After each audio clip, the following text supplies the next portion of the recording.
Hi everyone, welcome back. I thought that I'd do a quick video looking at the timeline again today because there have been lots of questions about this, and it's been a while since I did the timeline presentations some months ago. Oh, hey Dom, nice to see you. I'm good, thank you. How are you? I'm really excited because we're a week out from holidays and stuff, so yeah, definitely in a good space today.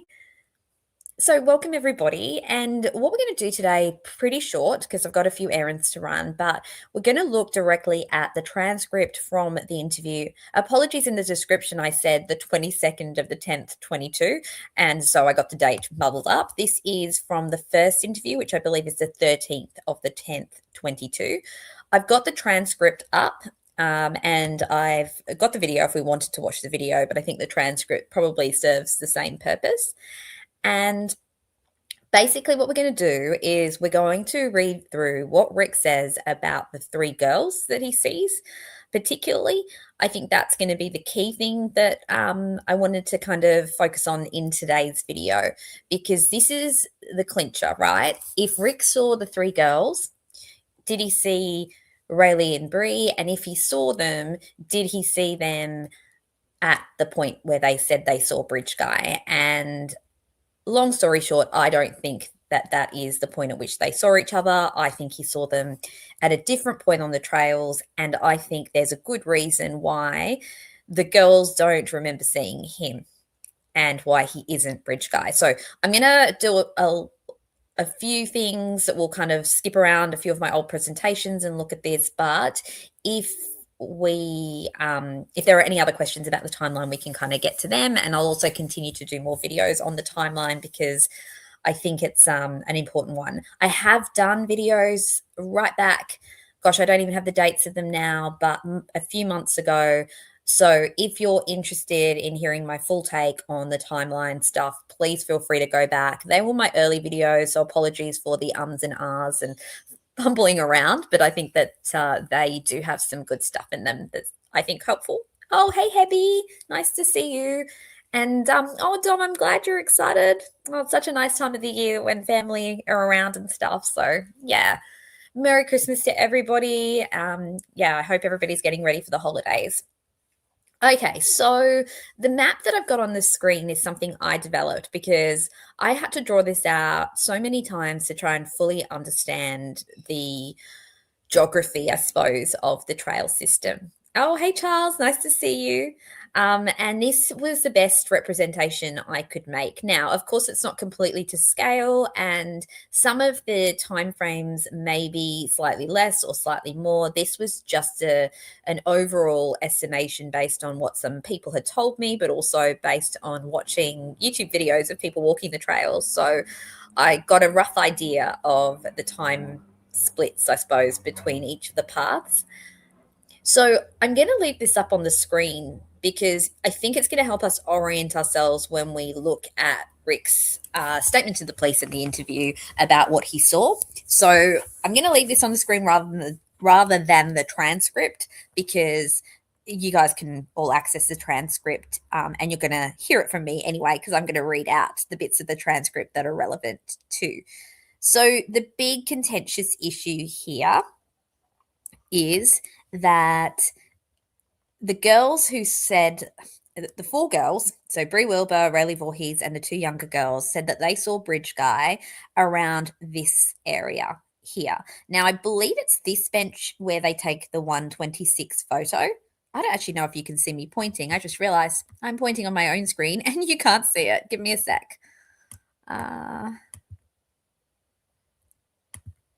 Oh, here we go. Now, can you see a pointer? No. Can you guys see a pointer on the screen? That's really annoying that it doesn't put a pointer on the screen.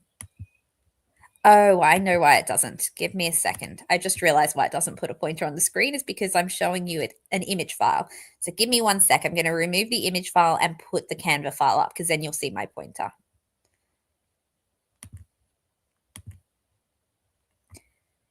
Okay. Here we go. Okay, so that's what I was aiming for. Now you can see my pointer on the screen. So, if we consider the four girls. They arrive at Freedom Bridge at about, I think it's 12:25-ish is when the photo's taken. And they head this way and they go to the Monon High Bridge first. They're there at about 12:40 something, I think it is, 12:44. And then they say they head down underneath. So they actually say there's a sort of rough path and they go down underneath there. Then they come back up and they head back this way. And there's a photo, I think it's at this bench, one of these two benches here, quite close to the trail split at 1:26. They're then seen leaving at 1:44 on this small bridge. So between 1:26 and 1:44, they are making their way over there. So that is probably about a 7, maybe another 3 minutes here, maybe like a 10-minute walk. So there is some unaccounted for time there, probably when they're taking photos and, still hanging around at the bench. So let's imagine that they're walking this way and they see Bridge Guy as they're leaving, which I think is closer to about 1:40, right? So this is the location approximately where they say they see him. And so if this is the location, it's after this, even if it's around here somewhere, it's after 1:26 and they see Bridge Guy as they're headed back towards the Freedom Bridge. Okay, it's on this strip here where they see Bridge Guy. Now, what I'm going to pose to you today is that that's not where Rick says he sees the girls. And it's certainly not the direction that they're heading in when he sees them specifically. So let's read Rick's statement and let's follow along with the map and see what you think. Okay, so I'm now in the transcript, which is Exhibit 290 is a video. We've all seen it. It's the first interview with the police with Mullins and Liggett. And he starts talking about what he saw that day. And Liggett says to him, this is at 40 minutes and 15 seconds, if anyone wants to watch it in the video. He says, Liggett says, so then you get on the trail and say you saw 3 girls. Where was it where you saw 3 girls? And he says, they were up around the trail. I mean, I didn't interact with them. It was up around the trailhead somewhere. And then Liggett says, but you walked right. And Rick says, well, I'd say they were leaving. Yeah, okay. I'm assuming they were leaving or they came from down where those cars parked and they were headed back that way. I don't know. Okay. So he sees them walking off the trails, so they're not sitting on a bench, and he says he assumes they're leaving and that they came from where the cars were parked and they were headed back that way. Now, let's go back to the map. So the cars were parked here at the Mears entrance. I have searched the transcript in full. There is no mention of any other areas where cars are parked that day. He either parks at the CPS or back down here at Old Camden Road, and he says wherever he parked, either of those locations, there was no other cars parked. And the new car park around here, I think, wasn't there at that time. This was the new trailhead. This was the old trailhead. Most people refer to this as a trailhead, including, I believe, Kelsey German. So he says they're heading off the trail around the trailhead area. That's what he calls it. There's another point in the interview where he says that. And they're heading back to where the cars are parked. So that's that way. So now if he's here walking here and he sees them walking that way, how are they walking off the trail back to where the cars are parked? The only way he could think that was if he crossed them around here, around the trail split where he's headed there. That's the official part of the trail, really. That's the part that heads to the Monon High Bridge. And they seem to be walking this way as though they're headed towards the Mears. Now, that to me makes a lot of sense. It also makes sense why he may only have seen 3 girls, because perhaps one of the girls was up ahead. Maybe they were taking pictures around here too. We know they were taking pictures. Look, that's just me hypothesizing now, but it's possible, right? And if you look at what's around this area, we've got the 505, we've got the Mears. There's a lot of points where a third girl could be and why he may only see 3 of the 4 girls, right? Or potentially even that one of the girls is still down here and hasn't headed back. This is only a 5-minute path. It's quite a small path. Oh, hey, Jessie. Hey, Four Pits. Nice to see you. Just seeing if anyone else joined. No, feel free to say hello, anyone lurking. So I guess first point, guys, for you guys who are chatting, does that make sense to you? Like, he can't possibly have seen the three girls around here based on his description. He says that they're heading off the trails back to where the cars are parked. So whether you believe he saw Bree and Rayleigh or some other girls, the reality is, even if we just take him at his words, he says directly, I'm assuming they were leaving or they came from down where those cars parked and they were heading back that way. The only place where cars are parked that day that he describes are at the Mears. And we know that he actually confirms there were no cars parked here or here, wherever he parked. So where would he be referring to otherwise? Where are the cars parked? The only place the cars are parked is at the Mears Farm area. And those are the cars he refers to later as well. So that's the first point I want to make about the three girls situation. Whether you believe those three girls are the group of four or someone else later on, either way, if we just fully take his description, he says he crosses directly past them. They cannot be on this strip because he doesn't say, I walk past them.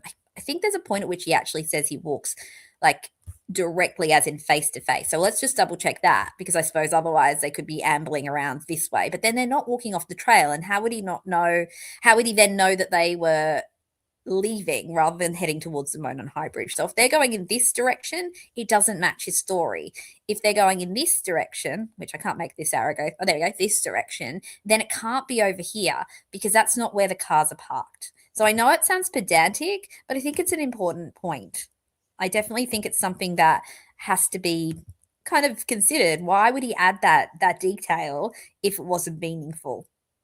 And it also, I know then people will say, well, he could add detail to put them off the smell. Well, we know he doesn't really add details that make it seem like he's not anything linked to this crime. In fact, he says he's wearing similar clothes. He says he's on the trails that day. He says he could have parked at the CPS. So he's willing to admit to a lot of things that he could have done.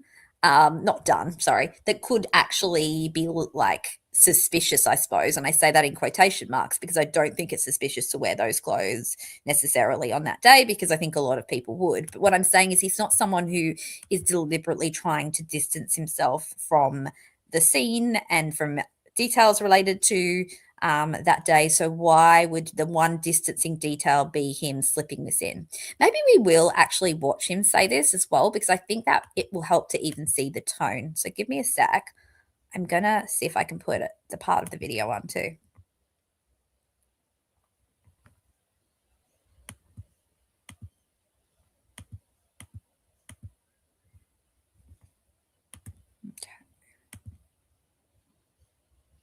As well. I had a truck for, I don't know, 34 years. I bought it used. I really liked that time just recently, so that's why I don't know which. It was either the gray or the black one that day.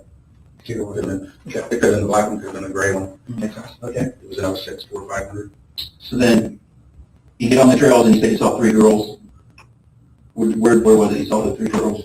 They were up around the trail. I mean, I didn't interact with them. It was up around the trailhead somewhere.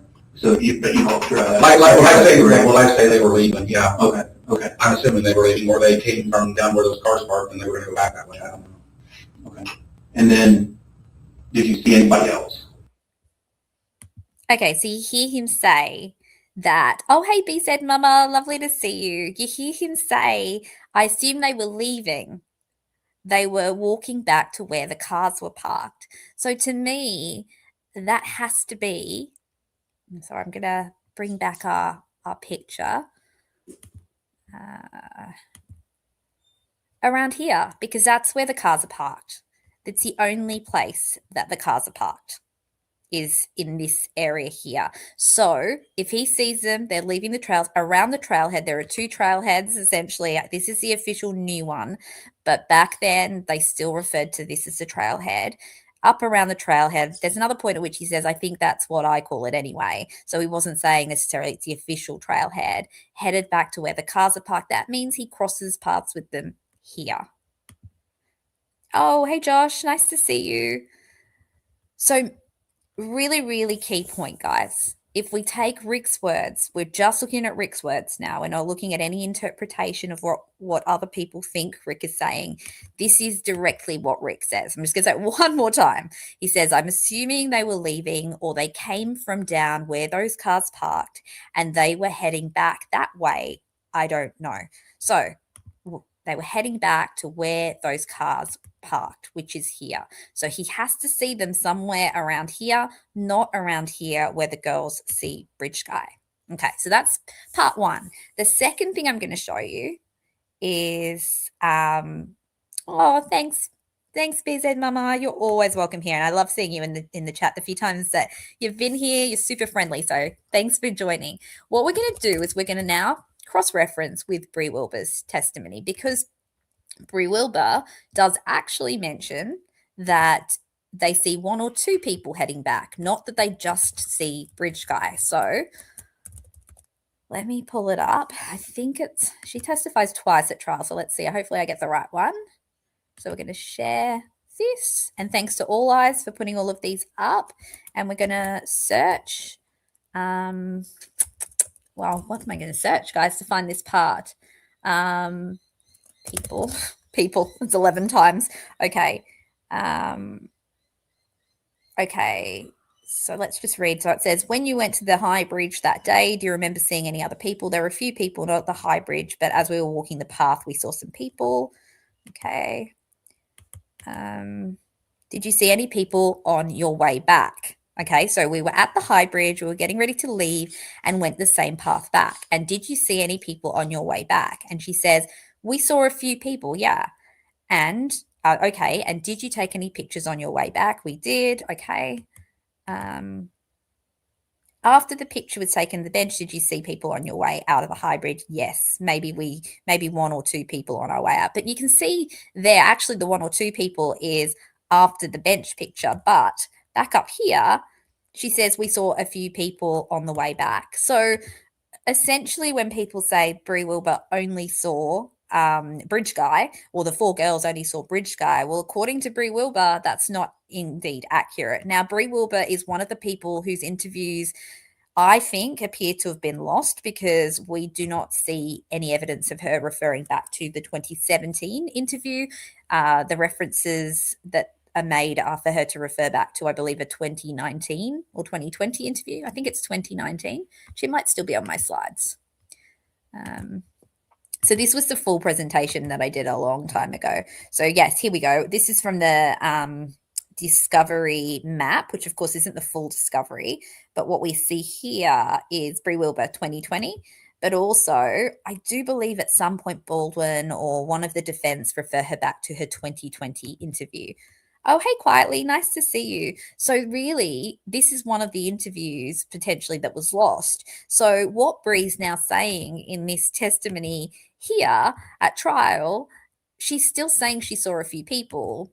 Who they were, what they looked like, we don't know, because that's potentially been lost, right? Because we don't have access to her earlier statements, but she definitely says we saw a few people. Okay, so that's point number two. So point number one is that based on the description that Rick gives at the interview, he says he sees the girls leaving the trails. He assumes they're going back to where the cars are parked, which is here, which means he sees them around here, not around here, which is where they apparently see Bridge Guy. The second thing is that it isn't impossible for him to have passed the three girls and not be particularly noticed, because Bree Wilbur says there was multiple people. She says a few people. So maybe the other girls didn't notice him. He says they were being weird. So to me, they're joking around, they're laughing, they're taking funny, pouty selfies and things like that. They're not noticing a middle-aged man walking past them, because he's not going to really kind of be anything to kind of evoke, I suppose, those spidey senses. Whereas when they describe Bridge Guy, the reason that everybody remembers him is because he has an aura about him, I suppose, that's creepy and scary. And I think everybody in here would say that at some point they have had that experience with someone. I know I have, you know, where you walk past someone and you just get this kind of negative vibe about them. And sometimes you could be wrong. They may be like completely harmless, but you get this sort of vibe that feels a bit ick. And then there's some people who you just don't. And I did a video back when I was on a little break in the mountains, and I was walking around the trails. Some of you will remember it was my little field studies video. And to this day I can still remember, you know, vaguely that I saw a few people, and I can remember a bit about each of them.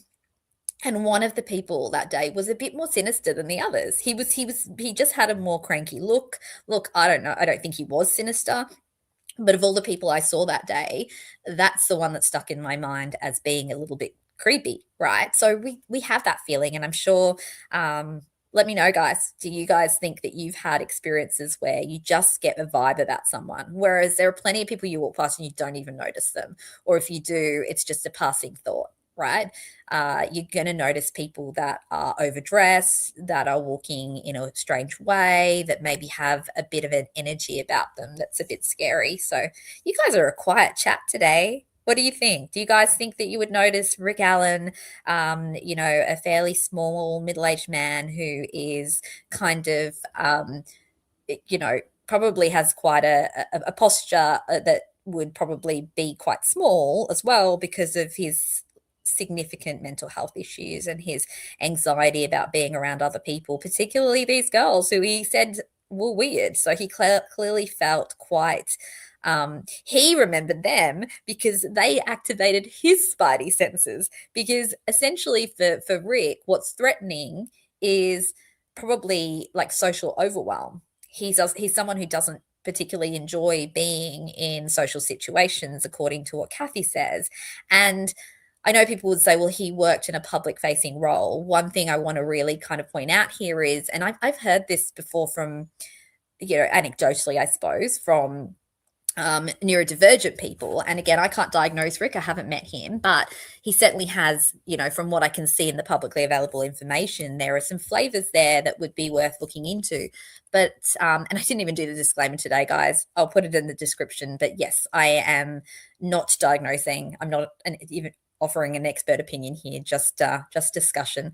And basically what I've heard is, and I think a lot of us could relate to this too, like when you know what your role is in a social situation, you might feel a lot more comfortable than when you're in an unstructured social situation. So for example, for me, I don't have any issue sitting talking face to face to people for hours. I mean, that's my job. But if you put me in a social situation at a dinner party at a table with someone I don't know, I feel way more awkward, right? I literally like, or make me go in a car with someone I don't know well. Like I'm a lot better now, but when I was younger, oh my goodness, I had terrible social anxiety. And I remember like when you babysit for someone, you get dropped home by the dad or something, and you're like, this is awkward. Or when I'd be left in the room with the parents of my friends while my friend was off, you know, having a shower or something, I'd feel really awkward. So one of the things we know is that when there is a social script, that feels a lot more manageable for people who have higher levels of anxiety socially. And so he may have been fine in his job because he knew what he needed to do. It's a fairly standard script. But when he's in a situation where he's walking the trails, he's not, you know, his mood wasn't great, anxiety's high, then three loud girls laughing around being silly is probably going to kind of activate his memory. Also, as well, like, you know, they may be similar age to his own daughter. I think they're a bit younger, but, you know, again, we notice things that are salient to us. So when I did another one of my field studies, when I was walking around, I realized that there was a kid I remembered. I still remember that now, and this was weeks ago. And that's because he looked like the baby brother of one of my son's close friends. So when we see someone who looks familiar, when we see someone who activates a threat response, when we see someone who activates a fond response, you know, I can usually remember the dogs that I see or the cute kids that I see because they're the things that, you know, you notice, or if it's something that's incredibly odd. But even then, another really important point we talked about was the unicycling clown study, which basically says that when people are distracted, they actually don't notice that much as well. So Again, not unusual then for the girls to not have noticed him, or Betsy Blair and Betsy Blair to not have noticed them. Another, I mean, this is pure speculation, but I was thinking about Betsy Blair again the other day, and I was thinking she walked those trails for quite a while that day, and she was wearing a Fitbit, so she's clearly, a technology person. I think she was in her 50s, right? And what's the chances she had headphones on as well that day? Or was looking at her phone as she was walking. I don't know about you guys. I cannot walk more than a few minutes without like doing something. I'd have to be listening to music. I'd have to be talking to my dog. I'd have to be looking at my phone as I'm walking, listening to YouTube, talking to my phone, as you guys see me do sometimes. I think most of us would agree, right? Got a couple of women in here. What do you guys do when you're walking, if you're walking on trails or going for a brisk walk around for exercise? 100%. BZ Mama says most of us aren't living in the moment like we should. Actually, I came across this statistic once, and I don't know if it's like universally accurate, but I use it a lot with my clients, and it was like our mind is wandering something like 46% of the time, and I think that would be super, like, probably quite accurate for me.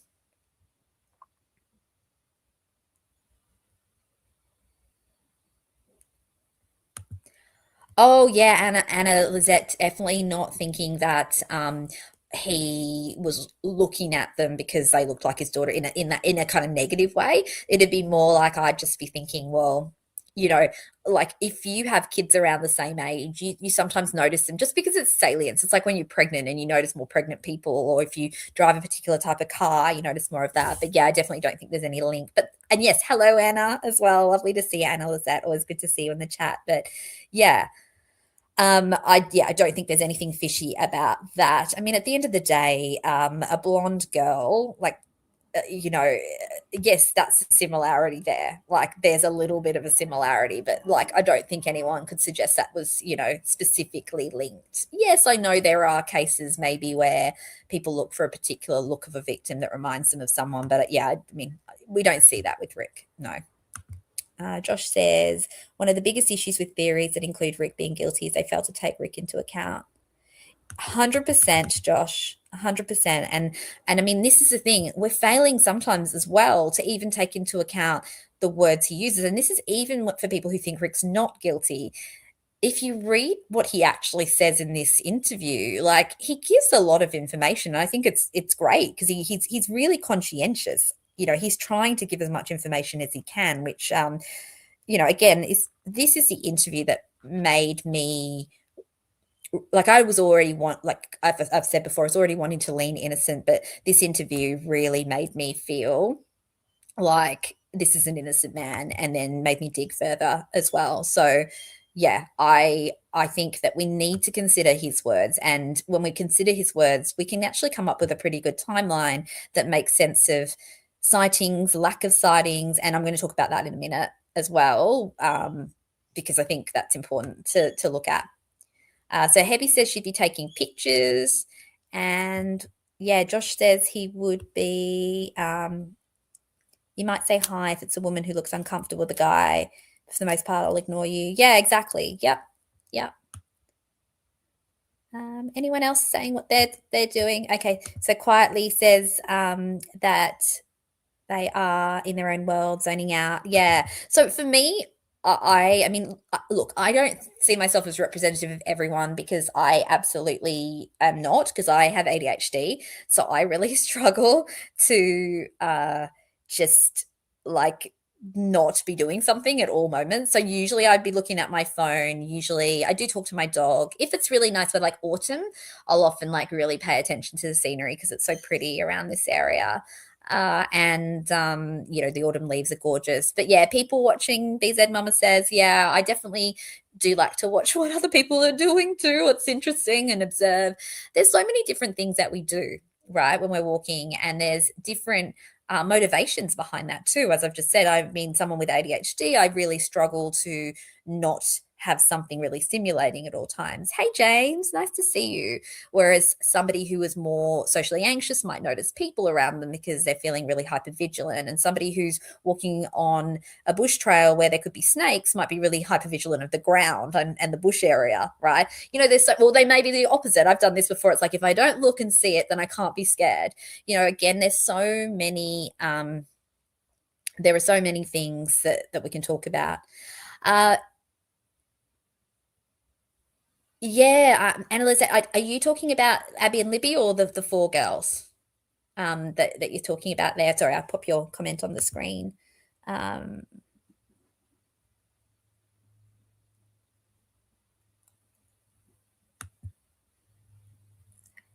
think you're talking about the four girls, probably. Yes, we're focused on our own fears, totally, B said Mama. So again, yeah, if you're walking at 3 a.m., you're probably more wary of people around you. If you're walking, like I said, in the bushland of Australia, you're more worried about spiders and snakes. So yeah. Yeah, definitely quietly. I'm probably more like, if you're in a social area, yeah, for sure. I'm watching the dynamics going on, but maybe on a walk where there's less social contacts around, I may be less interested. Also depends, like, I don't know about you guys, but depends like how I'm feeling emotionally, what I'm wearing as well. Like if I'm feeling like a bit of a dag walking around, I mean, I'm pretty shameless, but yeah, if I'm looking like a dag, I'll be like head down, particularly during COVID days where I'd go walking in like random concoctions of outfits. But yeah, if I'm feeling depressed, and I've certainly been through episodes of depression in my own life, so I know when I'm depressed, I often don't want any social contact with people. It's just head down the whole time. So yeah, lots of the thing is we can't really generalize what someone would be doing, but what we can generalize is that it's not uncommon for us not to remember people that we've passed, at least not to remember them in detail. Yeah. Yeah, Anna Lizette. I think people who believe Rick's guilty will consistently say he has to be the bridge guy. But, as we said, looking at this map, bridge guy's seen around here from my understanding. And if we look at Rick's words, he says directly, and I know I've read this a million times out, but I think it's so important. He says, I'm assuming they were leaving, or they came from down where those cars parked and they were headed back that way. So if he sees them here, then why is he assuming they're leaving, heading back to this area? Because this is the only place he saw cars parked. There was no big car park here back then.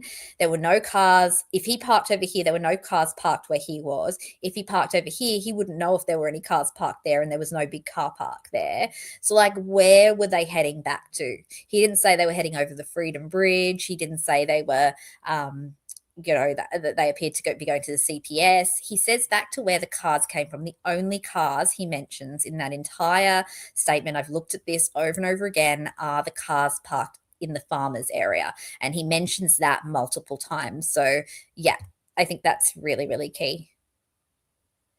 Yeah, quietly. It is really murky about who saw who. And I think that's because, again, like, memory is fallible, but also on top of that, we've got some of these people not actually being re-interviewed again until years later. We've got lost interviews. We've got people like Rick who were interviewed in 2017, and yet when we look at that narrative summary, the brevity of it is alarming. There's just hardly any information there. This is a man that was on the trails at around the time that the crime occurred, and yet the narrative summary is so brief.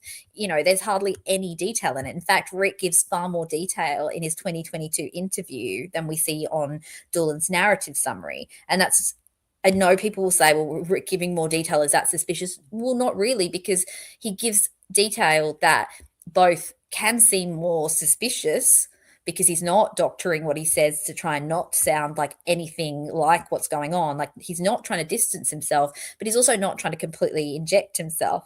Oh, hey, see-through. I know this one's for you and you're late. That's okay. You can catch the replay, but definitely also, like, happy for you to ask some questions as you go along as well, as we keep going. I'm probably only going to stick on for about another 10 or 15 minutes though. But we can keep going with this theme, guys. It's an important one.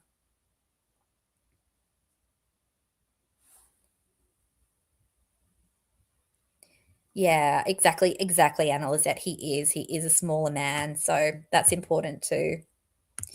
Yeah. So, I mean, my theory here is, if he says that he is walking, as he's walking to the bridge, he passes them and they're leaving the trail and heading back to where the cars came from. He sees 3 of them as well. I really feel it's this trail split area, and this may be the reason he sees 3, not 4. Like, first of all, we also don't know numbers. We make quick heuristics, particularly because we're not staring at other people. But also, it could be possible that one of the girls, it sounds like it might be Bree that he doesn't see, could have been, like off on the side here or here. Like, who knows? They were taking photos. They were taking nature photos, and there's a lot of nature. Isn't there one of the special trees around this area? I don't know if I've heard wrongly with that. So yeah, through. Let's look at the other statement he makes about the 3 girls, because that isn't the only one he makes. But we've gone over the one at the 40-minute mark where he says they were headed back to where the cars were parked.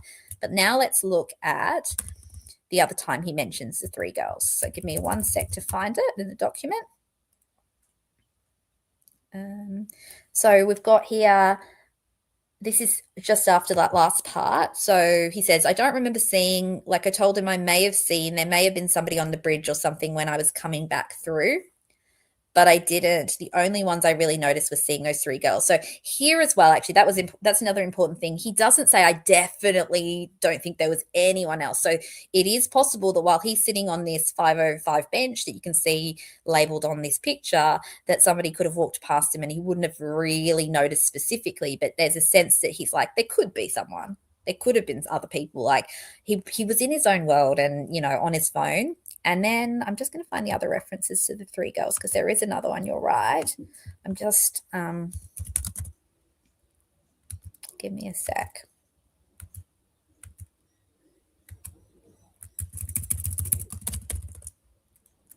Why can I not find it now? Okay, yep, here we go. So it's at 24 minutes and 56. So exactly what time it was that I got there that day, I just remember walking down the trail.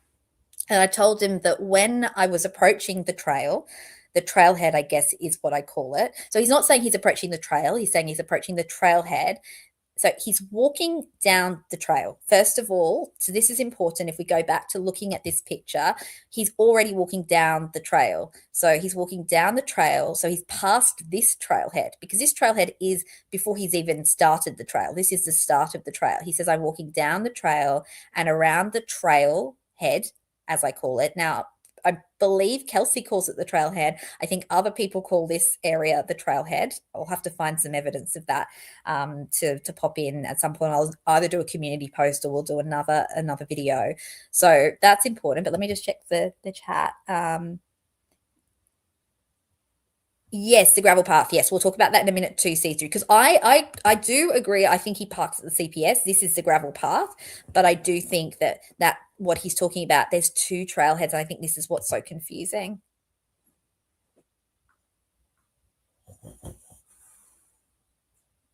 What's going on, Hebby? You're on overload, miss. You're listening to too much, and you're modding as well. Oh. And look, modding in my chat, I don't think it's too bad, is it, Hebby? Like, have you even had to use your wrench? I don't really feel like we have recently. I think the only time was really early on. I remember that there was a situation, this particular account that just kept coming in and saying absurd things, and I think Shibby dealt with that and blocked that person and all their accounts. But I don't think we've had anyone else we've had to block, which is good. Yeah, for sure, Anna. I don't know if did you? Yeah, no, you weren't in my chat yesterday, were you? Well, yesterday my time. So I did a live probably about 14 hours ago. I have to work in those times because it's the only way that I can describe what I'm talking about. Yeah, I did a video, so please definitely watch that one, Anna Lizette, because I was just clearing up a few myths about the phones. And then I also did a live, I'm forgetting which live I've done now because I did a few in a row, on Sunday my time, which would have been Saturday night your time, and I was talking about the geofencing again as well, and how, yeah, I definitely think the key to this case is in that geofencing doc. And oh my goodness, what I would do to be part of oh, I've just seen that my cat has escaped from the catio and is in my backyard. So give me a second, guys. I've left a little gap in the catio because I'm still fixing it, and the naughty little thing has got herself out of that. So give me 1 sec, because she's an indoor cat and she's going to get lost if I'm not careful. So give me a sec. I'll be back. And yes, we can watch a bit more of the interview too, C3. So just give me a sec. I'll be back in 1 sec.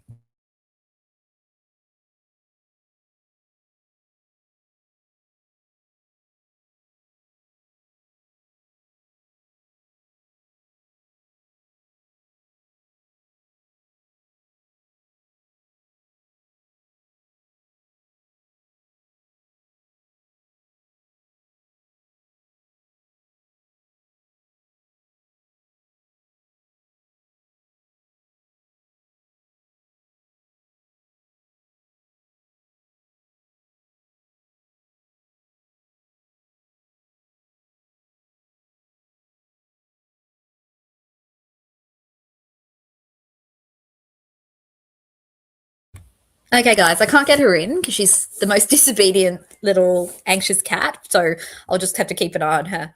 I can see her and I don't think she'll go far. But yeah, anyway, if I go mute again, you know what's going on. It's this naughty kitty. And now I've left the door open so the other one will probably get out. Don't go out, Kai. Oh, gosh, cats, guys. Who'd have them? All right. So let's get back into what we're talking about now. So yeah, so with the geofencing, I think it holds the key. I've done a couple of videos about it. Yes, I want the geofence data. Honestly, Josh, I was like shout out to Andy Baldwin. If you want to, I mean, I don't want them to leak stuff to me, but if you want to like bring me on your team, hire me, I'll do pro bono work and I will look at that geofencing data and we will get highlighters and maps and we will figure out like all the different people who were on the trails that day and who was walking around where. I think it's so important. Yeah, Anna Lizette, there's something so dodgy going on with the geofencing stuff. First of all, I think so few people in this investigation understood what could happen with the geofencing stuff in the first place. Like, I think they didn't, or they played the role of not of thinking or acting like they didn't know. I know there's a statement from Holman that just doesn't make sense. So he says that that the phone is is pinging at home in the evening, but where was it pinging during the day? And if it wasn't pinging at the trails during the day, you'd think they'd use that against Rick. So I know I like this map unindicted. It's a good one, isn't it? This took me ages because I literally used to draw this. Like in the early days when I first started really getting into the case, I was like drawing it with my son, and he wanted to copy it. So we've got a few versions there as well. Yeah. So yeah, I quite like this map. It really helps me to make sense of everything because I had no idea. But also, welcome. Nice to see you as always. See through, yes, but Holman does say that, and it doesn't make sense. So I did do a little video on that too. So now the other cat's gone out, guys. These cats are going to be the death of me. I'm going to let them stay out there. I'll just keep an eye on them. Hey, Fishy, nice to see you again too. Yeah, we had. Oh, hey, Sleepy Goosey, thanks for joining.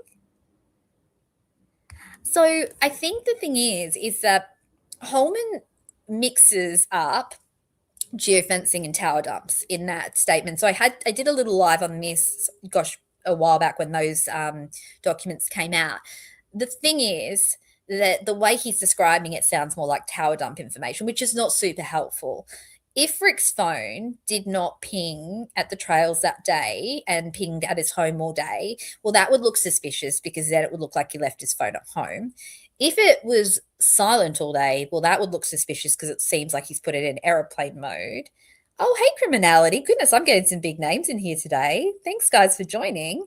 So, yeah, I just always say that the phone information can't be neutral in this case because if he's not there, if the phone's not on the trails at all, it's home all day, that's suspicious, and he'd need to explain that.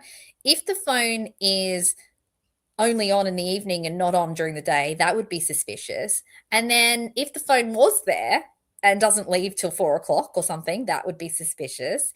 And if the phone is there and leaves early and then goes home, then that wouldn't be suspicious. I just feel like there's a reason that it's all being, what's the word?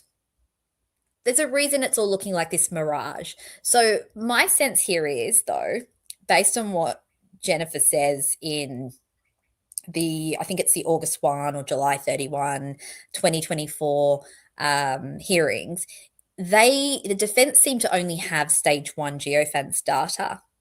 And I'm just like floored that I've got criminality and sleuthy in here. Thanks, guys, for joining. Really nice to see you guys. So yeah, stage 1 geofencing is anonymous data, right? Stage 2 is still anonymous, but it gives a wider range for a few particular phones. And stage 3 is where you can uncover certain devices. But even without stage 2 and 3, you could still get a very good behavioral timeline and probably make sense of the various key people who were on the trails that day. Yeah. So basically, like I said, if we could get that, if we could be a team and work on the geofencing data, even without digital forensic expertise, if we looked at that spreadsheet and we looked at the devices, we did a little bit of a talk about this yesterday in my live yesterday, and Fishy was in here and unindicted a few of us, and we were saying, like, if everybody in the chat now, so 35 people, we're all at the same scene having this discussion, we're all sitting here in a house having this discussion, and something happens in this house and we're now getting geofencing, it would basically be really valuable information. So let's say that in this house at this time, somebody, God forbid, gets hurt, and we're trying to figure out who did it. Well, Amy's been here the entire time, right? Because I'm the one who's been running this whole chat. And see-through's only just come recently. Now, it wouldn't say Amy and see-through, but what it would do is it would say, you know, device A, device B, or whatever. Hey, Jen, nice to see you. Oh, thanks, Josh. That's lovely. So let's say the first person that was here, me, would be device 1. I don't know how they label it, but device 2 would be the next person, who might be, who was it, Dom and Hebby. And it would basically show, it would not show who those people were, but those same device, you'd be able to track, what does device A do? How long are they in here? What does device B do? When does device 3 or whatever, C, I'm using different systems here, come in? And so you get what I call like a behavioral timeline. You could then use that and you could look at the witness statements and be like, well, clearly device, 22 and 23 are together, and that must be the twins that just came into this chat or something. Or if we go back to the Delphi case, you're probably going to see 2 or maybe even 3 phones together that would represent the 3 or 4 girls there. I don't know if all of them would have phones, but at least we know 2 of them would, because the older ones would. And, oh, hey, Shay, nice to see you. And, we'd be able to see Betsy Blair, because you'd see it would map onto her Who's Your Harvester footage or her Fitbit and all of that. The thing is that geofencing data would be invaluable, right? Another real anomaly as well here is that Cheyenne talks about somebody calling her up about 6 months after and asking for her mum. So they'd obviously realized that her mum's phone, which was her phone, had pinged in the area of the trails, and they were following up people. How did they know that? Because phone dumps wouldn't give them that. There would be no accuracy. To me, that's a signal that geofencing had already been used in 2017, because that number pings in that area of the crime scene. So, and this is 6 months after, and she says they call and they don't realize that it's Cheyenne who's already spoken to the police. They ask for the owner of the phone, and it's just that the phone is registered in her mum's name. I hope I'm saying that clearly, because I did this a long time ago, so I'm kind of working on my memory. So to me, there's an indication that way back they had geofencing, and that makes sense, guys, because ultimately we know. Oh, hey, Dita. Always so good to see you. I'm going to send you a message later, Dita, too, because I haven't got back to you, but really appreciate all of the support you give. But yeah, guys, you can, I think what I'm saying here is that the tower dump stuff, it's super unhelpful on its own in that area. And the geofencing would have given more. And look, I mean, I'm just, as I'm talking out loud with Cheyenne's situation, I mean, I don't know, maybe there was some other reason they were following up on that number to double check it was Cheyenne or something, but I don't know. It seems unusual, right? So I think there's so much more in that geofencing. And I just think we've got to remember that I really don't feel it can be neutral. It can't be useless to both sides, because remember, if the phone is not there at all that day, that isn't in and of itself, totally inculpatory, but wouldn't they have tried to at least use that to some extent and been like, well, your phone didn't show up in the area, explain that. And Holman's whole statement in his, is it his deposition? I can't remember, wherever he talks about the geofencing, it doesn't even add up. It doesn't seem like he's even understood what geofencing actually could show. So yes, give us the geofencing. Let's do some map time together. I said map time, that's like a Gizella thing from Grizzly True Crime, but I would love to do that. We could use this map and we could literally oh no, don't be quiet, Shay, at all. No, we like your comments. Don't stress at all. Okay, so see-through we'll get back to this. So you wanted for me to look at the trailhead thing, and Sleuthy saying the tower data they obtained. Oh my goodness, really, Sleuthy? That's ridiculous, isn't it? 130. It's just ludicrous, isn't it? Like, all of the loose ends that just were never even looked into. Like, yeah, that's shocking if that's the case. Oh, Shay, that's not very nice if people call you that. Do you know what I've been called? Armit before. Armit. That sounds horrible. What a weird name. But people say all sorts of weird things, don't they? Like when they say our names, get all sorts of weird combinations. Okay, so let's go back to Rick and what he says. So, see-through, you wanted to hear from the video what he says. So let's see. I'm just going to get the timestamp, 24:56. So let's listen to 24:56. So I'm going to share this again. We'll start around here. Oh, can I just check, guys? Can you hear the audio of this? Because sometimes the audio mucks up. Did you just hear Rick talking just then?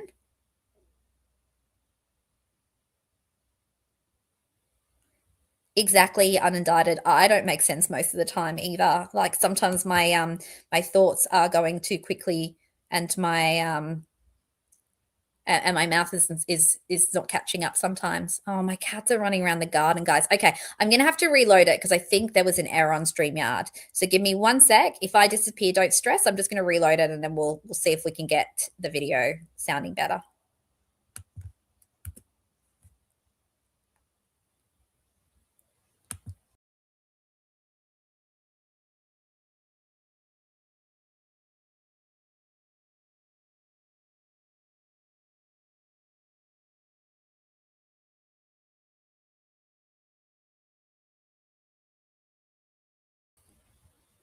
Okay, guys, I'm back. So let's see. Hopefully now it should work. So I'm just going to share the screen again.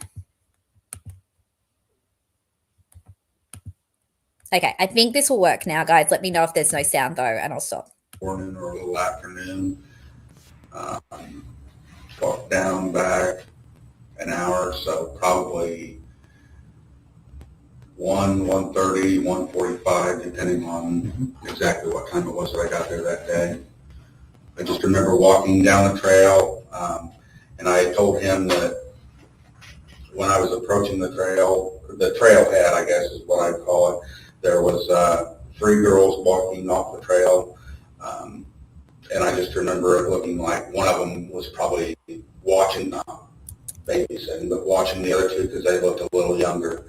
And they looked very similar. I don't know if they were sisters or whatever, but the other one didn't necessarily. But I remember seeing them walking off the trailhead, and I didn't really see anybody. I walked down, like I said, I looked at the water, I walked back, and I said, I mean, somebody could have walked behind me, I guess, but I sat on that bench that overlooks the creek bed. Okay, so that's the statement where he does say the trailhead, or that's what I call it. But I do still want to remind everyone that a lot of people call the trail split the trailhead. I think there might even be a sign that says trailhead parking, or something. Maybe not trailhead parking because they're not supposed to park there. But regardless, it says Moan and High Bridge Trail. Like, I think that I believe it's Kelsey, but somebody calls it the trailhead. Now, the reason I think he's referring not to the trailhead but the trail split, if we go back to this. Couple of reasons. First of all, he says, I was walking down the trail and I saw these girls leaving the trail, leaving the trail as though they were kind of exiting. Now he says he's already walking. This is not the trail. This is the trail. He's walking and he says they look like they are walking off the trail.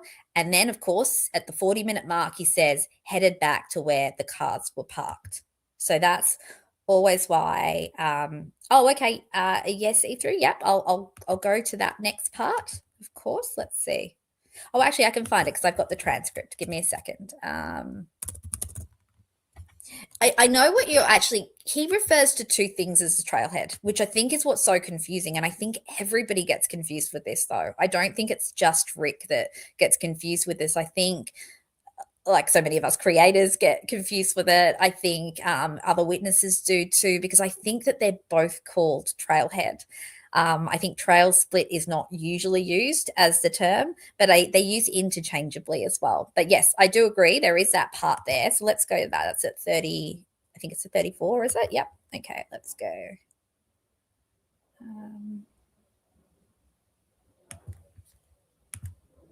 Okay. Walk along the road, or was there a path in there? At one point, I think he walked along the road. Honestly, I don't even remember. Where's the trails here? That's why I said at some point, it was probably after they put that little pathway in that we even parked there. I don't think we ever even used that until they put that path there, and it was just because it was the only way to get to trailhead from that side. And like I said, at one point, they didn't want you parking down here at this farmer thing, so they had put in a gravel path in, and you would park there. So you either parked over there or you parked there and walked down the gravel path. And the path head over to like where the trailhead thing is. Mm-hmm. So I guess what I'm saying is I don't know that we ever parked at that little building, whatever it was, until they laid that gravel path to it. I think we thought that was a new, I guess, designated parking area, and that's when we parked there once in a while. We'd still park over here once in a while. It just depended on which. And like I said, there was times when we parked there on and off whenever they didn't have it posted. So I think what's confusing, of course, is that, he's juggling lots of ideas in his mind, Old Camden Road, he's juggling CPS. And yes, the gravel path is from the CPS to the trailhead. But you notice how he kind of is always a little bit hesitant when he's calling something the trailhead. There's another point at which he says the new thing that they were making or something like that too. So I think so he said, and the new thing they were doing, that I call it the trailhead, when they started doing all that, there was a trail that would run along the road. So I think he uses trailhead for both spots. And the reason I think that is because of the statement at the 40-minute mark, which I know I've said a lot, but I know there's some new people coming in. So I'm happy to just go over that part one more time as well. Sorry for the people who've been in here the whole time, but I know there's more people who are coming in. So maybe let's just skip ahead again to that part and hear exactly what he says there. It's because she's at work and I don't want to end up having to get stranded somewhere. But that was more recently, so that's why I don't know which. It was either the gray or the black one that day. It could have been the black one, could have been the gray one. Okay. It was an 06 4500. So then you get on the trails and you say you saw three girls. Where was it you saw the three girls? They were up around the trail. I mean, I didn't interact with them. It was up around the trailhead somewhere. So you helped like when I say they were leaving, yeah. Okay. I'm assuming they were leaving, or they came from down where those cars parked and they were going to go back that way. I don't know. Okay. And then did you see anybody else when you were out there? Anybody that stood out, I guess. Okay. I mean, so I'll just pop the transcript up again. So he says they were up around the trail. I mean, I didn't interact with them. And it says, but I'd say they were leaving. I'm assuming they were leaving. They came down from where those cars were parked and they were headed back. And so again, when we go back to this, if the cars are parked here, how is it that he's seeing them there and walking past them? He'd be walking with them then if they're leaving, and then they're not leaving, they're just leaving the Freedom Bridge. So Whereas this is leaving from the Monon High Bridge, which is probably the attraction there, right? And headed back to where the car. So to me, it's this area, which is also called a trailhead. I totally understand why people would see it from both sides, for sure. But when we also take into account that Bree Wilbur says that she sees a few people as they're heading back from the bridge, we know one of them is Bridge Guy. Who are the others? And I believe the others could possibly be, at least one of the others could possibly be Rick Allen. So basically, because of that, this was the timeline that I suggested. So I'm just going to go through. This is all just my old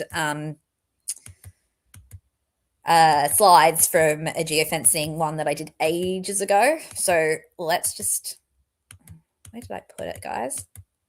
Oh, maybe I don't have it here now. Okay, it doesn't matter. Let's go back to this then. So this was my suggestion, that he parks. I do believe he parks at the old CPS, and then he starts walking to the trailhead. Now, this would be the 1 o'clock time frame. It would be consistent with the initial tip. He would walk from the trailhead to the trail split and walk past the girls at about 1:20, which would be the exact timing where when the girls would be around the trail split area, because basically they are back at the bench at 1:26. So it would be around that timing, and that would make sense because then he has the opportunity to get to the bridge. No one else is there. Actually, I think the map's actually easier. I won't read that. I'll just go back to the map, guys, because I think when you look at the map, it makes it much clearer. Okay, so let's say he parks at 1 o'clock and he walks here 1:03. He walks here about 1:10. Actually, probably a bit later than 1 o'clock then, maybe. Anyway, so let's just say he's here approximately around the 1:20 mark, and those girls are headed back this way around the 1:20 mark. So he sees the girls. They're acting funny because they're taking photos. They're being funny teenage girls and having fun, and there's a couple of younger ones. He then gets up here for about 1:25. And he then heads back here, because he only kind of stands there for a brief minute, and then heads back here. We go like maybe 1:35, right? And he sits down here. Now, this is the clincher here, because what does he say he sees when he gets up to leave? I feel like I'm doing a quiz. What does he say? Well, he says, let me just find it on the transcript.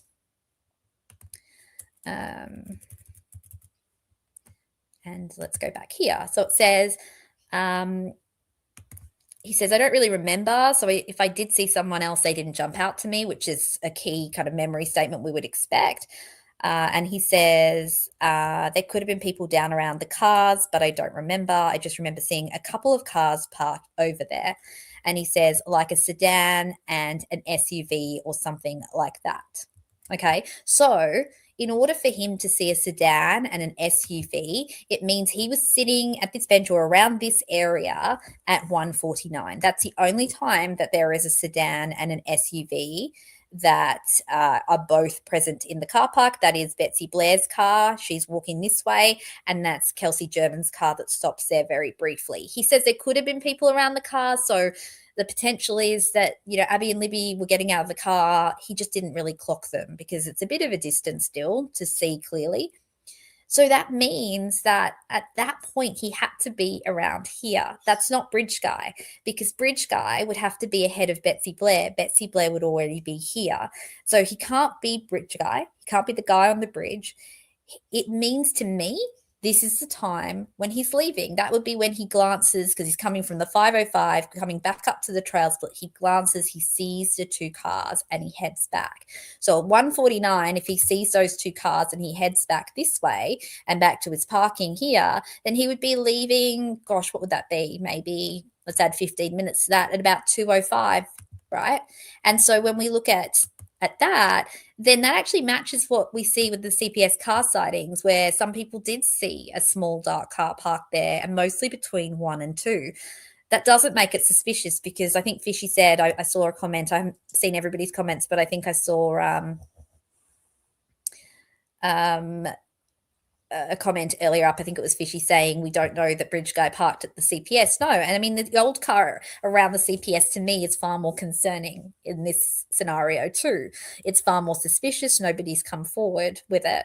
And I'm just going to go back to see-through though, because see-through said it's impossible to be sat there at 149 see Kelsey's car. Well, so if he's sitting here now and Betsy Blair parks and heads this way, he may indeed have heard footsteps. He may indeed have heard footsteps of Betsy Blair coming past.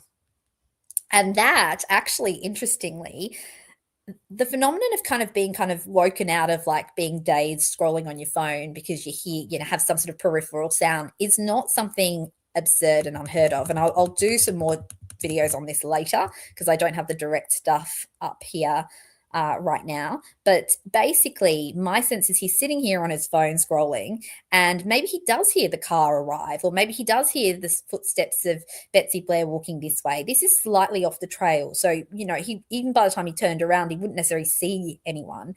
And then he gets up, and at that moment, because we know Kelsey German comes in. Oh, sorry, I'm not showing you the map. I'm looking at the map and not showing it to you guys. Here we go. So let's say Betsy Blair arrives here at 1:46 and she's already up here. So let's say it's 1:46 and 1:47 around that time. And maybe he does hear the footsteps. She heads this way. He turns around, doesn't see anyone, but sees Kelsey's car there and walks this way before the girls have had a chance to get down here. I know it's tight timing. I really do. And Betsy Blair not noticing him sat on the bench, a couple of reasons that I have for this too. So actually, let's show you the bench. I think I've got it in this. I hope I do. Oh yeah, here we go. So this is what the bench layout is. So this, I think here around here is the trail split, and this is the bench. So it is off the main trail. You can see the kind of foliage there. This is the winter foliage. So it's not high contrast, right? And basically then you've got a lady walking and kind of hurrying to do her last loop. She does seem to go quite quickly in that last loop. So she's kind of possibly on her phone, possibly looking down. Also, we know Betsy Blair doesn't see anyone on the trails that day except Bridge Guy. And yet, the girls are on the trails that day, the other girls. I mean, she sees Bridge Guy and she sees Abby and Libby. So I kind of think if she's not directly walking across from someone, she doesn't really notice them, to be honest. And that's not uncommon in terms of how our memory and our attention works. So look, I'm with you. This is tricky, and I'm not suggesting that this is 100% what happened. It involves a tight time frame, but it also doesn't involve something that couldn't happen, right? I don't think that there's any reason that it couldn't, and it matches with a lot of information as well. So it's a possibility. I'm not saying it's 100%, but it makes sense. It would make sense why Rick does see the three girls around here, why they don't really notice him, because he's not particularly standing out to them and signaling any threat. But Bree does say she sees more than one person, or she sees a few people. It would explain why Betsy Blair may not see him as well, but why he may actually be kind of almost roused by the fact that, there's a car there's cars, there's activity, and kind of the peripheral senses. We know when something's going on behind us sometimes, but we don't necessarily have the words to say that. Well, because Bridge Guy see-through would already be here. So, okay, so this is the other thing. So Rick would be sitting here, and he talks about like there could be people that pass behind him or go to the bridge. He doesn't know. He's in his own little world. This bench is off the trails enough that if someone's walking directly on here, you're not really noticing it. So Bridge Guy would be here before that, because we know Bridge Guy has to be around this spot before 1:44, and he has to be here already before Betsy Blair's here. So he has to be here before 1:47. So Bridge Guy would have already walked past. He's got his back. Rick's got his back to him. And so Bridge Guy's already here. Betsy Blair's already here. The other really key thing here, guys, is that Bridge Guy cannot possibly see the SUV and the sedan car parked here. He can't see it. Bridge Guy supposedly beats Betsy Blair to the bridge see-through, because that's the state's theory, that he parks here, walks around down here, he's here already standing on platform 1 by the time that Betsy Blair gets there. So he has to have beaten Betsy Blair to the trail split. Otherwise, the state's theory falls apart too. There is somebody already on the bridge once Betsy Blair's there, and he doesn't pass Betsy Blair. So I guess going back to that point about the only time that an SUV and a sedan are parked at the Mears that day, that configuration, particularly not that day, but in that time frame, is at 1:48, 1:49-ish when Kelsey pulls in. And so basically there's no way that Bridge Guy could have seen that. He's already around this area. He doesn't arrive after that. So there's no way he could have seen that. So if Rick sees that configuration, and it's specific, an SUV and a sedan, I'm not saying that, there's not multiple configurations of cars, but how's he got it right? And it links in with the timing, and it links in with the timing of the sightings of the small car at the CPS as well. So yeah, Annalisa, I'm kind of leaning even towards a theory that there might be an old and a young Bridge Guy as well.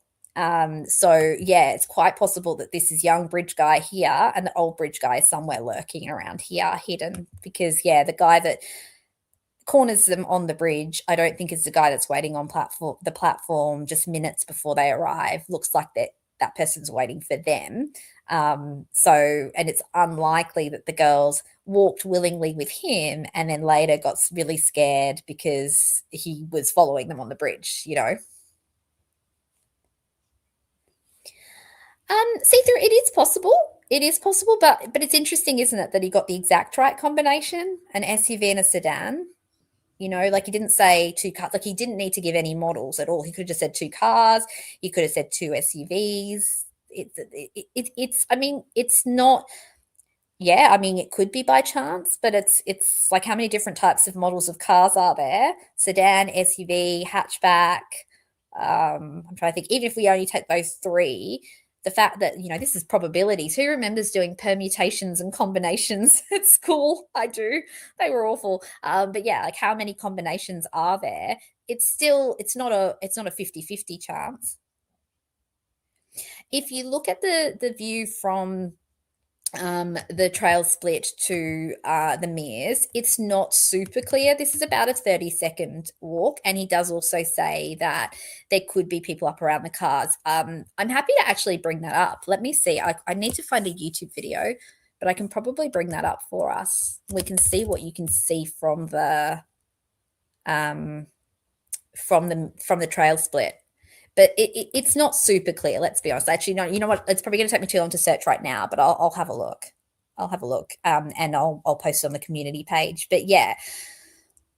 So, look, I think that this timeline is as reasonable as any other, right? I think any of our timelines involve some level of reaching and stretching for them to work. The state's timeline takes a lot of stretching for it to work. The timelines that other people suggest of the earlier, 12 to 12:30 or 1 timelines are tricky to reconcile as well, because ultimately, whatever timeline we pick, people are missing each other.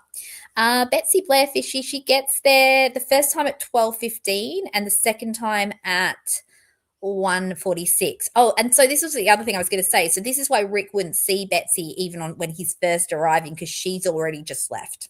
And that's why the girls also wouldn't see Betsy at that point either.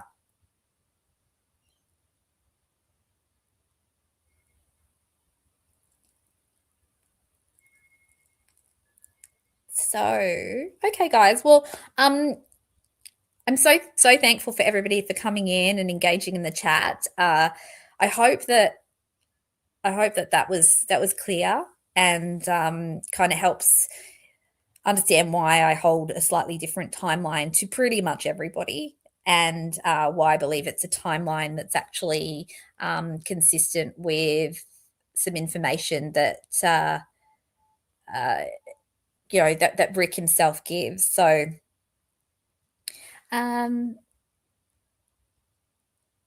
Yeah, so fishy. So what I was saying before is if he's sitting on the 505 bench, it faces this way. It faces over the water. I mean, this is not completely to scale, and it's about, I think it's about 15 or 20 seconds off the trail. So if Betsy Blair arrives and walks like this, he would have possibly heard a rustle. He would have heard something about her, which I actually think brings like kind of brings him out of, whatever mind, what are we saying, mind wandering, I suppose, that he was doing. Actually, I want to find that phenomenon that I was going to tell you guys about, because a lot of this is based on actual kind of theories and stuff around memory and attention. So give me a second and see if I can find it, but now I'm not going to be able to find it. Let's see.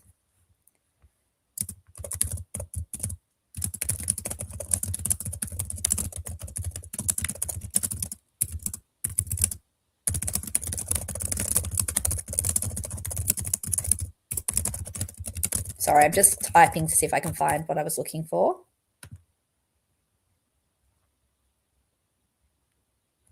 Okay, so it says people can register peripheral sounds outside conscious awareness, and those sounds can reliably influence behavior, emotion, and decision making. Okay, so auditory processing happens before conscious awareness. The auditory system is always on. So even when you're focused on something else, your brain is monitoring sound location, tracking changes in pitch, rhythm, and volume, and scanning for novelty and threat. And much of this process happens subcortically. Before it ever reaches conscious awareness. So you cannot notice a sound consciously, like footsteps, etc., and still have your nervous system respond to it.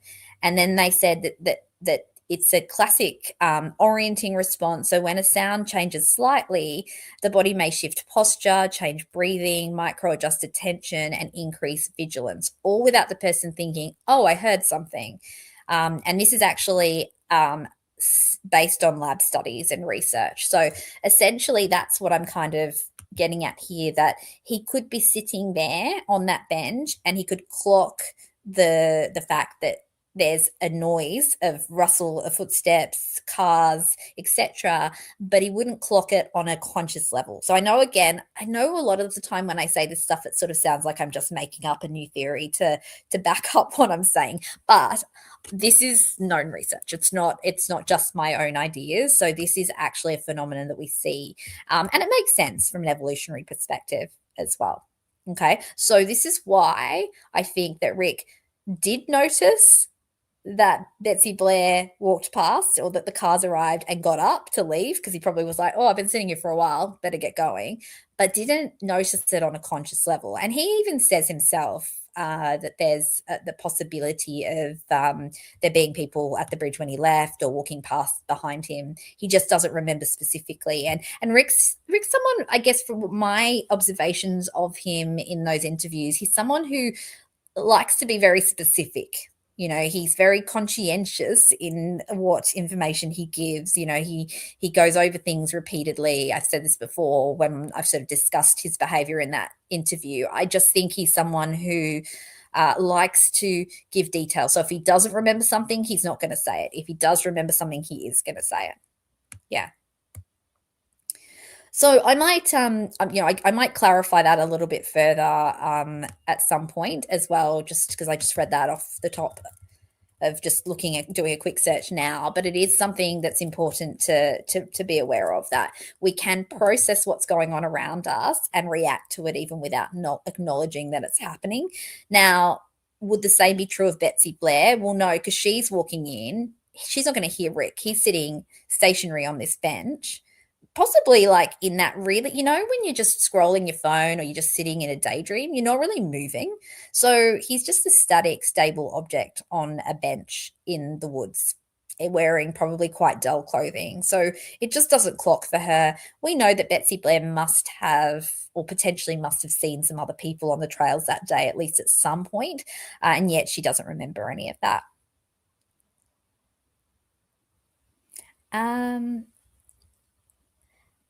Oh, so are we talking Fishy, Betsy Blair, and Rick? So Rick's sitting on the 505 bench when Betsy Blair comes back. That's my assessment.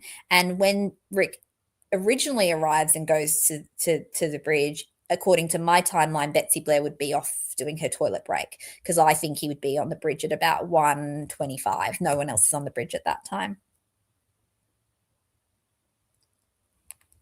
Yeah. Even in terms of changing the time see-through, this is a well-known phenomenon called the telescoping effect. So essentially, when we try to remember times of things, the longer away we get from the event, sometimes the more that we condense time, and we kind of link time to specific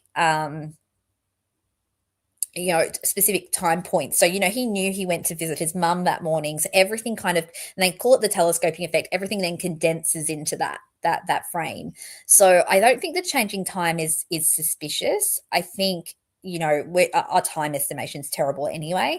And then secondly, in terms of where he parked, I mean, I think he's quite willing to admit he could have parked at the CPS. I think it's clear he parks at all three spots at different times. He would park at the Mears, but then him and Kathy, they're conscientious. They didn't want to park there if they weren't allowed to. And then he'd park here a lot of the time. But then there were times where he'd park there because it was the only way to access this area from that side other than the Mears. So I think he does admit that he could have parked at the CPS.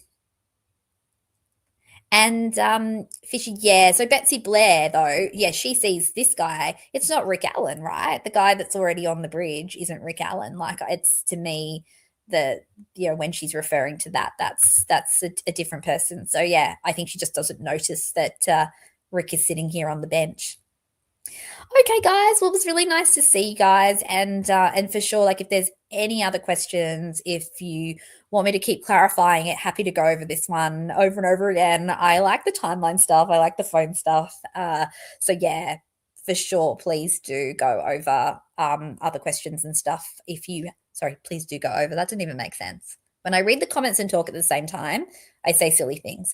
But yeah, happy to go over this more. Happy to make short videos on this too for people who don't want to watch the long ones, just to get the main facts. Hey, Paula, nice to see you. Yeah, anyone who didn't catch last night, it's a little bit of myth busting, just kind of talking about the phone situation and the missing Snapchat from Keish, and that it doesn't appear highly suspicious. It also is very clear that the photos that were known to be done on Snapchat that day were from Liberty German's phone. No evidence that there's another phone. It doesn't mean that there wasn't necessarily another phone, but certainly that's not evidence for it. I think it is, Josh. I have been really bad with like uploading things onto the website that I made, but this one was on there. So yeah, if you go onto the Richard Allen Justice Project, which I have not updated in months, I'm sorry guys. But yeah, this one's on there. The timeline stuff is on there. So yeah, in full. But yeah, I think this picture particularly really helps me when I'm listening to statements of what people did. It helps kind of give me a bit of grounding. So anyone's welcome to use this, to borrow this. Oh, sure, Shay. Yeah, absolutely. And thanks everybody for all the lovely, beautiful comments. I see them and I clock them, and then I'm like busy with lots of thoughts, but I really appreciate each and every one of you. Thank you so much for being here. Thanks, Heavy, for being on mod today and being here for the whole time. I really appreciate it. Thanks, sorry, Paula, that you only just joined at the end, but hopefully you'll catch the replay, and we'll do some more lives soon. Josh and I are going to do a live soon, Josh, aren't we? We just got to figure out a time to do it. But yeah, so super appreciative of everybody, and really appreciative of all your thoughts and questions and comments. So yeah, let me know what you think if you're on the replay. Also super appreciative of you guys. So absolutely let me know what you think in the comments. And if there are things you want me to clarify, let me know. Remember, this theory that I have of the timeline, I'm not saying it's 100% definite. I think it matches a lot of the data, and it matches with, I guess, what we know about the human mind and research and attention. But that doesn't mean that I'm saying this is absolutely it. I wasn't there. I don't have any information that can completely corroborate this. So I'm happy to be guided in other directions if there's things that I'm missing. Oh, I appreciate you guys. Thank you so much. All right, guys, I'm going to go get some lunch and I'll see you guys in a couple of days. Bye.